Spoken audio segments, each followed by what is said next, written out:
India के bowler coach ने बताया भाई सुमन गिल और अय्यर के बारे में। सुमन गिल अय्यर कब कम बैक करके बहुत बड़ी न्यूज आया, क्योंकि आपको पता हो कि लंबे समय के बाद सुमन गिल ने पहले ही टेस्ट मैच में जिस तरह से गर्दन में चोट लगा था उस समय से बाद बाहर है और पहली टेस्ट मैच वो खेलते नजर नहीं आए। इससे बहुत बड़ा है क्योंकि आपको पता है सुमन गिल की एब्सेंट में पूरी तरह सोशल मीडिया वायरल हो गया। बस गौतम गंभीर की कोच और कप्तानी पे इतनी सवाल करा गया भाई, इतनी सवाल कर धज्जी उड़ा दिया गौतम गंभीर की पूरे सोशल मीडिया एक्स क्रिकेटर ने। क्योंकि पता हो कि 17 साल के बाद दोस्तों मैच ने इंडिया की सरजमी पे इंडिया ने हारा ड्यू टू द गौतम गंभीर सिलेक्शन। और सुमन गिल कितनी माइंडसेट से खेलने वाला इंसान को दोनों टेस्ट से नहीं खेला, ये बहुत बड़ा चुनौती रहा दोस्तों ने। तो लग रहा था कि पहला टेस्ट जो हुआ था जो कोलकाता के मैदान में, वो मैच लगभग में इंडिया जीत सकता था, प्रेजेंट होगा सुमन गिल की अपसेट में वो मैच हारा, यानी कि सिर्फ 23 रनों से हारा था। उसी में एक भी सेशन में सुमन गिल बैटिंग नहीं करते नजर आए। ये बहुत बड़ा सवाल था क्योंकि अभी मोनी मार्कर ने बोला अभी कुछ 2 दिन पहले मेरे से सुमन गिल से बात हुआ, अभी वो पूरी तरह से फिट है। तब भी फिट रहने के बाद भी दोस्तों इंडिया वर्सेस साउथ अफ्रीका का जो रांची में फर्स्ट ओडीआई मैच होने वाला है उसमें भी वो अपसेंट रह सकता है, क्योंकि ये बहुत बड़ा सवाल है क्योंकि उसके पूरी तरह से फिट होना इंडिया के लिए, भविष्य के लिए, इंडिया टीम के लिए बहुत बड़ी जिम्मेदारी, बहुत बड़ी खुशहाली हो सकता है। क्योंकि मोनी मार्कर वो ऐसी हेड कोच है दोस्तों, हमेशा खिलाड़ी के साथ इन्वॉल्व रहता है और खिलाड़ी के साथ हमेशा बातचीत करते रहते हैं। क्योंकि मोनी मार्कर को बनाने वाला कोच कौन है भाई, आपको पता होगा गौतम गंभीर। जब गौतम गंभीर की रिस्पॉन्सिबिलिटी मिला था कोच बनने के लिए तो वो पहली बार में पहली जिम्मेदारी जो दिया था वह कहा कि हमको सबसे बेहतरीन साउथ अफ्रीका की सबसे तगड़ा बॉलिंग माना जाता है मोनी मार्कर। उसी को बोला कि हमारे साथ यही कोच कर सकता था।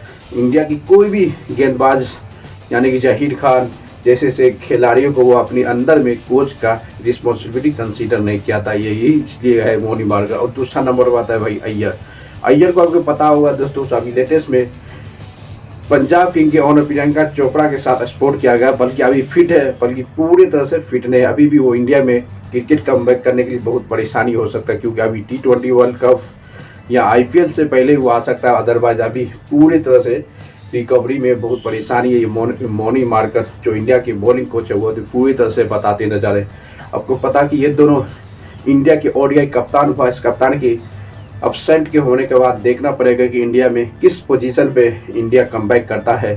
साउथ अफ्रीका वर्सेस इंडिया का जो फर्स्ट ODI 13 नवंबर के होने वाला है, जो रांची की सरजमी पे, जो विराट कोहली रोहित शर्मा उसमें प्रेजेंट होगा। दोनों की तबाही क्या कमबैक कर सकता है। जिस तरह से इंडिया ने ODI 2025 का लास्ट मोमेंट में हारा था जो ऑस्ट्रेलिया के संजीवी बर्थ के मैदान में, उसको कमबैक करना बहुत ज़रूरी है। क्योंकि इंडिया की सबसे सक्सेसफुल ODI 3 नंबर वाला बैट्समैन बाहर है और सबसे नए कप्तान की स्टार्ट हुआ था ODI फॉर्मेट दोस्तों सुमन गिल, जो 2027 की कंसीडर करते हुए दिया, बल्कि वो फुस हो गया, यानी कि अपनी कप्तानी की सरजमी पे पहला ही ODI सीरीज हार चुका था। एंड ऑस्ट्रेलिया के सरजमी पे आप देख रहा पे इंडिया में जिस तरह से दोस्तों इंडिया पूरे के पूरे तरह से मोनी मार्कर की कि हमेशा हमारा खिलाड़ी स्ट्रॉन्ग रहे, हमेशा खिलाड़ी से बात करते नजर जा रहे। वो तो वहाँ की 30 नंबर की जो होने वाला ODI में उसमें तो सुमन गिल कंसीडर नहीं हो सकता है, बल्कि आने वाला सीरीज जो होने वाला है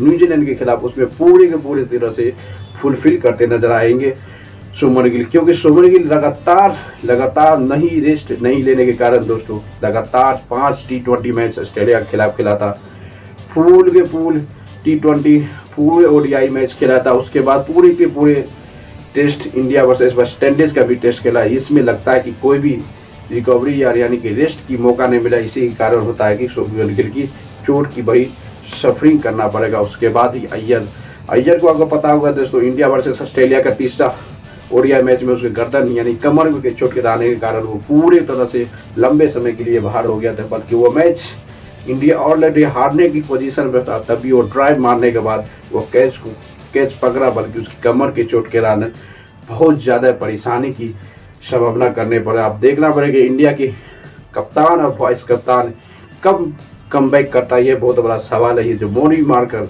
इंडिया की बॉलिंग कोच पूरी तरह से मीडिया कॉन्फ्रेंस में बता दिया कि अभी सुमन गिल बहुत जल्द वापस आने वाला इंडिया क्रिकेट में, बल्कि इंडिया की वाइस कप्तान अय्यर की अभी थोड़ा दिक्कत है, उसको आने में अभी टाइम लगेगा दोस्तों। जिस तरह से आपको पता है कि इंडिया में टेस्ट हारने के बाद पूरे तरह सोशल मीडिया के धज्जी उड़ा के रख दिया।